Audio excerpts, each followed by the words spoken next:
চটজলদি রান্নার মধ্যে কুমড়োর ছেঁচকি কিন্তু একটা বেশ অন্যরকম পদ। কুমড়োর ছক্কা তো প্রায়শই রান্না করা হয়, বেশ সময় সাপেক্ষ, মশলাপাতি অনেক কাণ্ড করতে হয়। কিন্তু কুমড়োর ছেঁচকি একদম আলু চচ্চড়ির মতো সহজসাধ্য একটা রান্না। আজ তারই রেসিপি নিয়ে হাজির আমি পারমিতা, আর আপনারা দেখছেন দুর্গার হেসেল। সরাসরি চলে এলাম দুর্গার হেসেলে। কুমড়োর ছেঁচকি বানানোর জন্য একটু লম্বা লম্বা করে কুমড়োটা কেটে নিয়েছি, আর ঠিক একই রকমভাবে আলুগুলোকেও লম্বা লম্বা করে কেটে নিয়েছি। একটা টমেটো নিয়েছি, আর কিছু মশলাপাতি নিচ্ছি, দুটো শুকনো লঙ্কা, একটু কালো জিরে, 1 চামচ মতো, আর স্বাদ মতো নুন নিয়ে নিচ্ছি, চিনি নিচ্ছি। কুমড়োর তরকারি, যে কোনো তরকারি একটু মিষ্টি মিষ্টিই হয়, তো এখানে আমি ওই 4-5 চামচ মতো চিনি নিয়েছিলাম। হলুদ নিয়েছি, আর আমি কাঁচা লঙ্কা নিচ্ছি। আপনারা চাইলে এখানে শুকনো লঙ্কার গুঁড়ো নিতে পারেন, তাহলে রঙটা একটু লালচে হয়। আমি কাঁচা লঙ্কা নিয়েছিলাম। তো প্রথমে ফোড়ন দিয়ে দিচ্ছি, শুকনো লঙ্কা আর কালো জিরেটাকে দিয়ে দিচ্ছি ফোড়ন হিসাবে।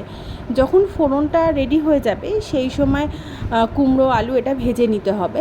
তো আমি যেহেতু ছেঁচকির মতোই করছি, মানে খুব একটা বেশি ভাজাভাজি করছি না, তাই এমন নয় যে এতে মানে তার জন্য কুমড়োর কোনো একটা মোটকা গন্ধ ছাড়বে বা কিছু, এরকম কোনো ব্যাপার কিন্তু হবে না।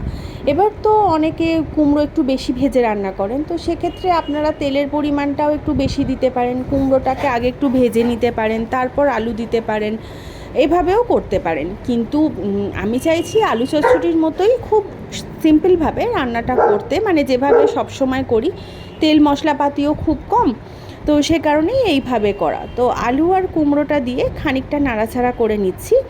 আর তেলের পরিমাণটাও দেখেছেন কম, এখানে যে কোনো তেল ব্যবহার করতে পারেন আপনারা। সর্ষের তেল ব্যবহার করলে স্বাদ বেশ ভালো হয়। আমি রাইস ব্র্যান ইউজ করেছি। চাপা দিয়ে রেখে দিলাম মিনিট 5-7 মতো, তারপর আবারও একবার নাড়াচাড়া করে দিচ্ছি। এই সময় গ্যাসের ফ্লেমটা কিন্তু মিডিয়ামে ছিল। তো এইভাবে চাপা দিয়ে দিয়ে মিনিট 5-7 করে আমি জিনিসটাকে ভেজে নেব। আমি এটা দ্বিতীয়বারের জন্য চাপা দিয়ে আরও খানিকটা ভাজা ভাজা করে নিয়েছি। তো এই যখন ভাজা হয়ে আসছে সেই সময় নিচের দিকে একটু আটকে আটকে মতো আসে। যখন নিচের দিকে আটকে আটকে মতো আসছে তখন থেকে আর ভাজবো না। বাকি যে মশলাপাতি আছে, অর্থাৎ হলুদ গুঁড়ো, নুন, চিনি, সেই সমস্তগুলোকে দিয়ে দেব, দিয়ে খানিকটা কষিয়ে নেব। আর যেটা বললাম, এখানে যদি আপনারা শুকনো লঙ্কার গুঁড়ো ব্যবহার করতেন তাহলে রঙটা আরেকটু লালচে হতো, বা কুমড়োটাও হয় না এক এক সময় বেশ লালচে রঙের কুমড়ো থাকে, ভালো লাগে। এই সময় টমেটোটাও দিয়ে দেব। টমেটোটা আপনারা কেটেও দিতে পারেন, আমি এখানে গ্রেট করে দিয়েছি। কাঁচা লঙ্কাগুলো ফাটিয়ে দিয়ে দিয়েছি। সবটা আবারও একবার ভালো করে মিশিয়ে দেব। হ্যাঁ, তো যেটা বলছিলাম, কুমড়োর রঙ যদি বেশ লালচে হয় তাহলে তরকারিটা বেশ ভালো দেখতে হয়। আর আমার বাবা যে কুমড়োটা এনেছিল, কুমড়োটা একটু হলদেটে মতো ছিল, সেই কারণে রঙটা এরকম লাগছে, একটু হলদে হলদে গোছে। তো শুকনো লঙ্কার গুঁড়ো দিলে ভালোই হতো, কিন্তু আমি আর তা না করে কাঁচা লঙ্কাই দিয়েছি, কারণ শুকনো লঙ্কা দিলে ব্যাপারটা একটু রিচ হতো। এরপর এখানে আমি 2 কাপ মতো জল অ্যাড করে চাপা দিয়ে নিয়েছিলাম। চাপা দিয়ে মিনিট 10 মতো রান্না করেছিলাম লো টু মিডিয়াম ফ্লেমে। তার মধ্যেই কুমড়ো আলু সব সিদ্ধ হয়ে গেছে।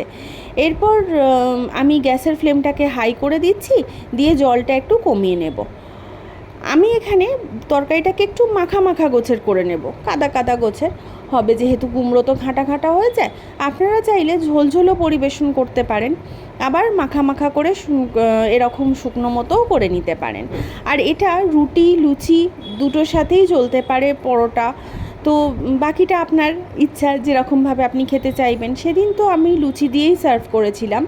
আমাদের সবার তো বেশ ভালো লাগে, তাড়াতাড়ি হয়, হালকা হয়।